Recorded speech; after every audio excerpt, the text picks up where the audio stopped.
ವಸುದೇವ ಸುತಂ ಕಂಸಚಾರುಣಮರ್ದನಂ ದೇವಕೀ ಪರಮಾನಂದಂ ಕೃಷ್ಣಂ ವಂದೇ ಜಗದ್ಗುರು.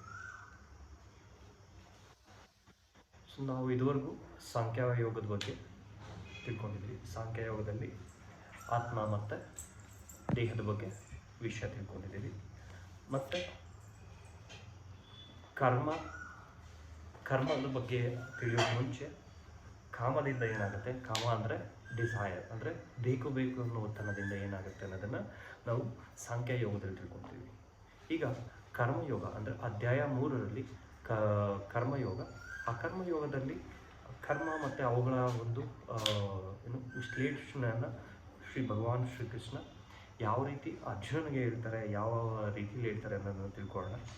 ಶ್ಲೋಕ 9ರಲ್ಲಿ ಹೇಳ್ತಾರೆ ಶ್ರೀಕೃಷ್ಣ ಪರಮಾತ್ಮ, ಯಜ್ಞಾರ್ಥಾತ್ ಕರ್ಮಣ್ಣೋ ನ್ಯತ್ಯ ಲೋಕೋಯಾಂ ಕರ್ಮ ಬಂಧನ ತದರ್ಥ ಕರ್ಮ ಕೌಂತೆಯ ಮುಕ್ತ ಸಂಜ್ಞಾ ಸಮಾಚಾರ ಅಂತ ಹೇಳಿದ್ದಾರೆ.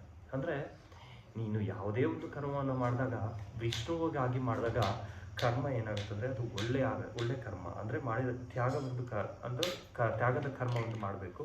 ಇಲ್ಲವಾದರೆ ಏನಾಗುತ್ತೆ ಅಂದರೆ ಬಂಧನದ ಸೃಷ್ಟಿಗೆ ಒಳಗಾಗ್ತೀವಿ, ಅಂದರೆ ಐಹಿಕ ಇಚ್ಛೆಗಳಿಗೆ ಸೃಷ್ಟಿ ಆಗ್ತೀವಿ. ತನಗಾಗಿ ನೀನು ಮಾಡದೇ ಇದ್ದರೆ, ತನಗಾಗಿ ನೀನು ಮಾಡ್ಕೋತಾ ಇದ್ರೆ ಏನಾಗುತ್ತೆ ಅಂದರೆ ಅದು ಐಹಿಕ ಇಚ್ಛೆಗಳಿಗೆ ಆಗುತ್ತೆ. ಅದೇ ವಿಷ್ಣುವಿಗಾಗಿ ಮಾಡಿದ್ರೆ ಏನಾಗುತ್ತೆ ಅಂದರೆ, ಭಗವಂತನಲ್ಲಿ ಆಧ್ಯಾತ್ಮಿಕವಾಗಿ ಮಾಡಿದಾಗ ಏನಾಗುತ್ತೆ ಅಂದರೆ ನಿನ್ನಲ್ಲಿ ಯಾವುದೇ ಒಂದು ಅಂದರೆ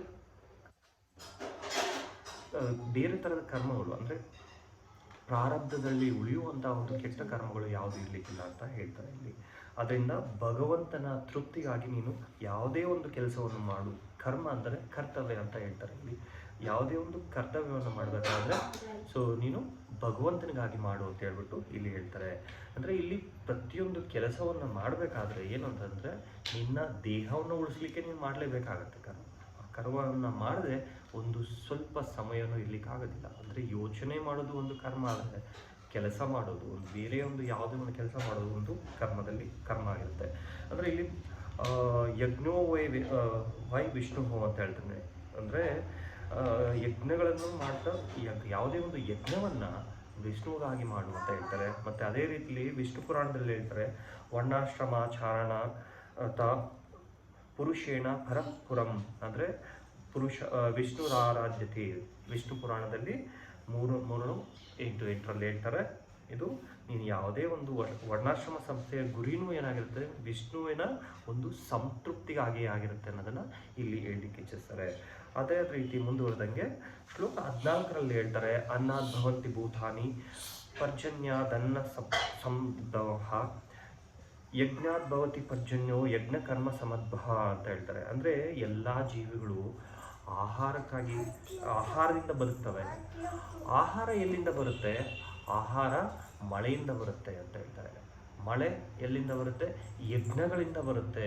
ಯಜ್ಞಗಳು ಮಾಡುವ ಕರ್ಮಯಜ್ಞದಿಂದ ಬರುತ್ತೆ. ಅಂದರೆ ವಿಷ್ಣುವಿಗಾಗಿ ಮಾಡಿದ ಕರ್ಮದಿಂದ ಆ ಯಜ್ಞದಿಂದ ಮಳೆ ಬರುತ್ತೆ. ಆ ಮಳೆ ಏನಾಗುತ್ತೆ,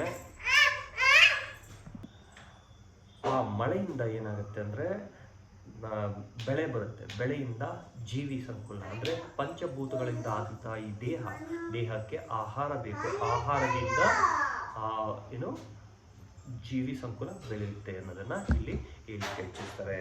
ಅಂದರೆ ಇದು ನೀವು ಅಂದರೆ ಪ್ರತಿಯೊಬ್ಬರೂ ಅಷ್ಟೇ ಒಂದು ಒಳ್ಳೆ ಕರ್ಮವನ್ನು ಮಾಡೋದ್ರಿಂದ, ಯಜ್ಞವನ್ನು ದೇವರಿಗೆ ಅಂತ ಅರ್ಪಿಸೋದ್ರಿಂದ ದೇವರು ಏನಾಗುತ್ತೆ ಅಂದರೆ ನಾವು ಹೇಳ್ತೀವಲ್ವಾ, ದೇವರಿಂದ ಆಹಾರ ಬರುತ್ತೆ ಅಂದರೆ ಡೈರೆಕ್ಟಾಗಿ ದೇವರು ಆಹಾರ ಕೊಡ್ತಾನೆ ಅಂತಲ್ಲ.